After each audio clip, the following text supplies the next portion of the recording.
Hello বন্ধুরা, যারা বর্ষার শুরুতে এখনও আম গাছগুলো প্রুনিং করেননি তাদের সময় এসে গেছে এবার আম গাছগুলোকে হার্ড প্রুনিং করে দেওয়ার। এটা দেখছেন আমার মিয়াজাকি আম গাছ।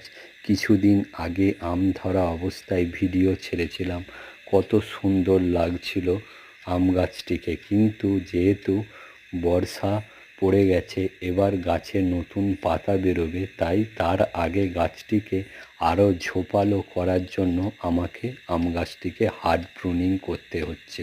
তেমন প্রত্যেকটা ডাল থেকে আবার নতুন কুচি বেরোবে এবং আরও 4-5টা করে শাখা বেরিয়ে আম গাছটি তবে আরও ঝোপালো হবে। তাই আপনারা প্রত্যেকে যাদের আম গাছ আছে বাড়িতে এখনও প্রুনিং করেননি, আমার মতো এরকম হার্ড প্রুনিং করে দেন, তবে আম গাছগুলো আরও বেশি ঝোপালো, আরও দেখতে সুন্দর হবে এবং প্রত্যেকটা শাখা আরও স্ট্রং এবং মোটা হবে। এই শাখাগুলো থেকে নতুন কুচি বেরোবে এবং এইগুলো প্রুনিং করার পর কিছু সার দিতে হবে, যার ভিডিও পরের এতে আমি আপলোড করব।